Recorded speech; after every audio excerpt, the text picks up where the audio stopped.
माफ कीजिएगा, मूल्य ज्यादा कम ये होना, ये एक पदार्थ को दर्शाता है। भक्ति में मूल्य ज्यादा कम थोड़ी होता है। अष्ट सखाओं में एक सखा हुए कृष्णदास। कृष्णदास जी का स्वभाव ऐसा था कि उनके नेत्रों को जो भा जाए तो वो ये नहीं सोचते थे कि ये मुझे भाया है, वो सोचते थे मेरे लाल जी को भा गया है। उनके कानों को कुछ भा जाए स्वर, तो ये नहीं विचार करते थे कि कितना अच्छा है, मुझे बहुत अच्छा लगा, नहीं, मेरे ठाकुर जी को भाया है। हर स्थिति में अपने ठाकुर जी की इच्छा को प्रधानता देते थे। तो ग्रीष्म ऋतु का समय, गर्मी का समय, मन में भाव आया, कृष्णदास जी पौड़े हुए थे लेटे लेटे, तभी गर्मी लगी तो थोड़ा किसी वस्तु से पंखा कर रहे थे, गले में थोड़ी गर्मी लगी तो जलपान किया। उसके बाद विचार किया कोई ऐसा फल खाया जाए जिससे थोड़ी गर्मी शांत हो। तो मन में विचार आया, बोले जरूर ठाकुर जी को गर्मी लग रही है, इसीलिए मुझे गर्मी लग रही है। निकल गए महाराज बाजार में लेने के लिए खरबूज। जैसे ही पहुंचे तो महीने का पहला फल आया था। लेने के लिए जैसे ही पहुंचे, दुकानदार से जाके बोला भैया कितने का लगाया, भाव मोल करो।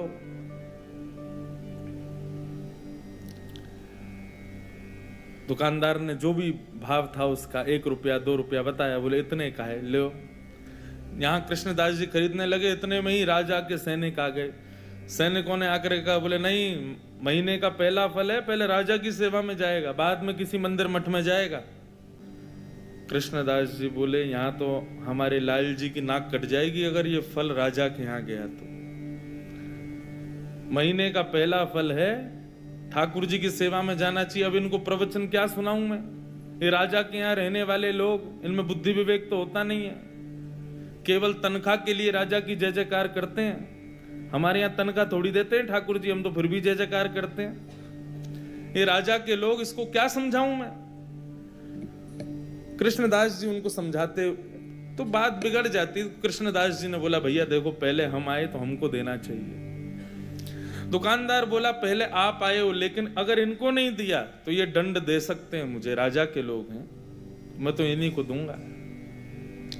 कृष्णदास जी बोले अगर हम तुमको दुगना रुपया दें तो, 1-2 रुपए की चीज की अगर हम 5 रुपए दें तो भी नहीं दोगे?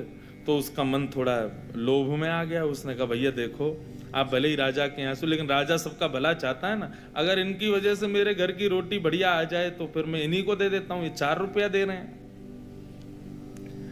राजा के सैनिकों ने कहा हम पे कोई कमी है क्या, हम 10 रुपया देंगे, लाओ अब हमको दो। 10 रुपया बोला तो कृष्णदास जी बोले हम 15 रुपया देंगे। अच्छा एक और बात बताऊं, जेब में लाए 2 ही रुपया थे कृष्णदास जी लेकिन भक्ति में विचार नहीं करना होता ना, यही तो हम सिखा रहे हैं आपको। लाए 2 ही रुपया थे, लेकिन बातें देखो। सैनिक बोले भाई राजा की नाक कटेगी, सुनो 20 रुपया देंगे, फल हमको दो। कृष्णदास जी बोले 25 देंगे, बिना विचार किए हमको दो। करते करते करते महाराज मोल पहुंच गया 90 रुपए पे। कृष्णदास जी सीधे बोले हम 100 रुपया देंगे, अब तो हमको देना ही पड़ेगा। फल वाला सोच रहा है ये जल्दी ले में, और मैं यहां से जाऊं, मेरी तो छुट्टी, अब तो 1 आध साल अगर दुकान नहीं भी लगाऊंगा तो चलेगा, 100 रुपया मिल रहे हैं, उस समय बहुत होते थे। जब 100 रुपए पर अंक पहुंच गया कृष्णदास जी का, सैनिकों ने बोला कि भाई देखो, हम भले ही मोल भाव तो लगा रहे हैं, अपने राजा की नाक बचाने के लिए रुपया बढ़ाते तो चले गए, लेकिन अगर राजा ने पूछा कि फल कितने का आया और हमने कहा 100 रुपए का, तो राजा तलवार निकाल के सर धर से अलग कर देगा। बोले राज संपत्ति को तुम कुछ सोच ही नहीं रहे हो कि 100 रुपए का फल लाए हो। अंत में राजा के सैनिकों ने हाथ खड़े किए, बोले इन्हीं को दे दो, हमको नहीं चाहिए। दुकानदार बोला लाओ 100 रुपया। कृष्णदास जी बोले देख भाई, तू मोल निकाल के, तू ये फल निकाल के रख दे, बस हम लेके आ रहे हैं, चाहे कैसे भी लाइन लेके आएंगे, लेकिन इसको रख दे। तुरंत गए, ना जाने क्या क्या वस्तुएं सब लगा करके बेच करके 100 रुपए का फल लेकर के गए। ले जा करके जैसे ही रसोई घर में पधराया। अच्छा, हमारे यहाँ वृंदावन में बंधुओं आज भी एक नियम है, बहुत सावधानी से सुनना। ठाकुर जी के 12-1 बजे मंदिर बंद हो जाते हैं। हम लोगों को ऐसी विचारधारा है कि ठाकुर जी शयन कर रहे हैं, लेकिन नहीं। ये वृंदावन में दोपहर में मंदिर बंद होने का रहस्य शयन करना। ठाकुर जी शयन में नहीं जाते, हमारी आपकी तरह नहीं रोटी खा के पड़ गए। ठाकुर जी गौचारण के लिए जाते हैं उस समय। तो कभी भी आज के बाद वृंदावन में ये हो कि भाई 12 बज गए 1 बजे, तो किसी से ये नहीं कहना ठाकुर जी शयन कर गए। कई लोगों को मैंने देखा 1 बजे मंदिर पर, अब तो बिहारी जी के शयन हो गए। नहीं, शयन रात्रि में होता है। दोपहर में तो ठाकुर जी वनचारण के लिए जाते हैं, वन में गए, गौचारण करने गए। और उसका प्रत्यक्ष प्रमाण ये है कि जब ठाकुर जी का उत्थापन होता है 4 बजे के आसपास मंदिर खुलते हैं, तब ठाकुर जी का फलों का भोग लगाया जाता है। क्यों? इस भाव से कि ठाकुर जी वन में हैं और भिलनियां भोग लगा रही हैं। वन में कोई पके हुए पदार्थ तो मिलेंगे नहीं, तो इसलिए फल का भोग लगाते हैं। तो आज के बाद कभी भी दोपहर में ठाकुर जी का जब मंदिर बंद हो, तो उस समय भाव क्या है कि ठाकुर जी इस समय वनचारण में, यमुना के तट पर घूमने गए, बांडीर वन गए, गैया चरावे नंद बाबा की। इसीलिए कई जगह आपने देखा, देखो सेवा के भी बड़े भाव हैं। श्रीनाथ जी की सेवा, हम छोटे ठाकुर जी की सेवा करते हैं श्रीनाथ जी की। श्रीनाथ जी की सेवा में गैया और ये बछिया, ठाकुर जी के खिलौने, ये पूरे दिन ठाकुर जी के सामने नहीं रखते। ये केवल तब रखते हैं जब ठाकुर जी का राजभोग हो जाता है। सब लोग इधर देखो, इधर देखो, यहाँ देखो, कथा सुनो। देखो, समय 3 ही दिन है आपके पास और मेरे पास भी।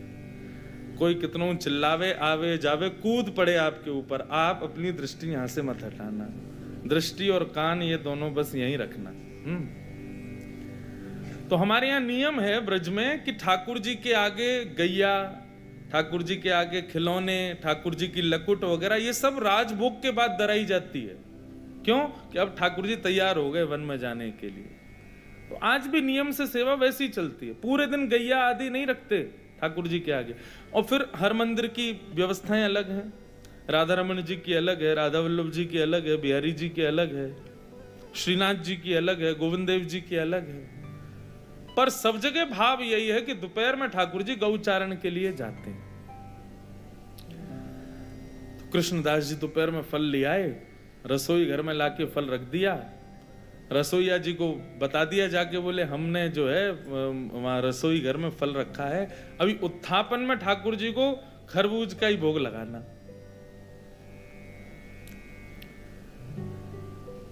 कृष्णदास जी बड़े प्रसन्न थे कि भैया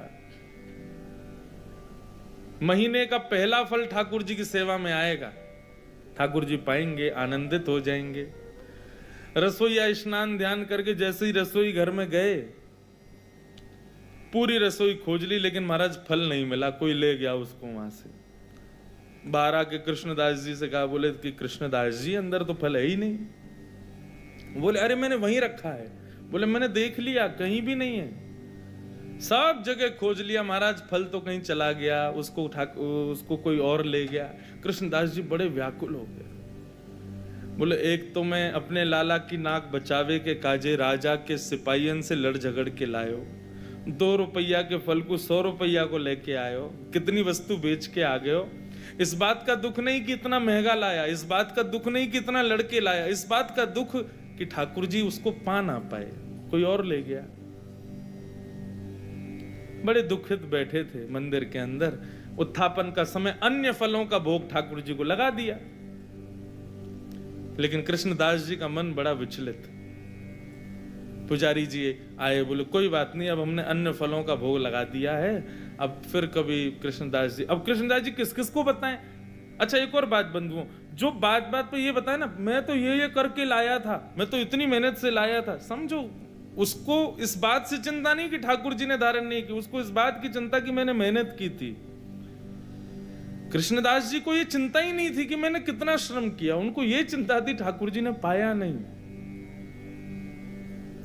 रोते रहे, सब समझाते रहे कृष्णदास जी को। उत्थापन का भोग जब अनोसर हुआ और पुजारी जी ने बाहर आकर के जैसे ही कपाट खोलने की घोषणा की, सब दर्शनार्थी खड़े हो गए। कृष्णदास जी के भी नेत्र लाल पड़े थे। जैसे ही कपाट खुले तो क्या पाया, ठाकुर जी के उर्ध बाहु के ऊपर वही फल रखा जाता जो कृष्णदास जी लेकर के आए थे। रसोईया लाता उससे पहले ठाकुर जी रसोई घर में जाके ले आए उस फल को और अपनी भुजा में ला करके धारण कर लिया। जैसे ये दृश्य कृष्णदास जी ने देखा, मूर्छित हो गए, भाव में प्रवेश कर गए और ठाकुर जी के बार बार बलैया लेने लगे। जय हो नाथ, साचो प्रियतम आप ही हो, बिन गोपाल को नहीं अपनो, जासों कीरत रहिए। सूरदास जी कहते हैं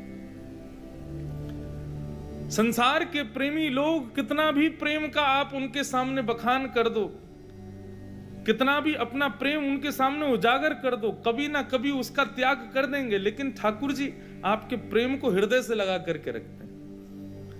इसलिए मैं कथाओं में कहा करता हूं, ठाकुर जी को 56 भोग प्रिय नहीं, ठाकुर जी को इत्र प्रिय नहीं, ठाकुर जी को चंदन प्रिय नहीं, ठाकुर जी को दुनिया भर की पोशाक प्रिय नहीं, सोने चांदी हीरे जवाहरात प्रिय नहीं। अपने प्रेमी भक्त का भाव प्रिय है। उसका भाव कैसा, उसका भोग ठाकुर जी लगाते हैं। 56 भोग है, इससे ठाकुर जी को कोई अभिप्राय नहीं। इसलिए भैया भक्ति का पहला सूत्र अपना लीजिए कि भक्ति विचार का विषय नहीं है, विचार नहीं करना है। आप विचार मत करो, बस जो करना भाव मन में आ गया बस कर दो, ठाकुर जी सब संभाल लेंगे। ये विचार उत्पन्न होना और फिर स्वयं को उसके ना योग्य मान करके उस क्रिया को ना करना, ये ठाकुर जी की परीक्षा है। पहले तो आपके हृदय में ऐसा विचार उत्पन्न करा देंगे कि ऐसा ऐसा मुझे उत्सव करना है ठाकुर जी का, और फिर बाद में आप सोचो अरे हम पर धन तो है ही नहीं, हम तो कर ही नहीं पाएंगे। आप जैसे ही उस भाव से पीछे हटे, ठाकुर जी आपको परीक्षा में फेल कर देंगे। फेल क्यों? विचार कर रहा है।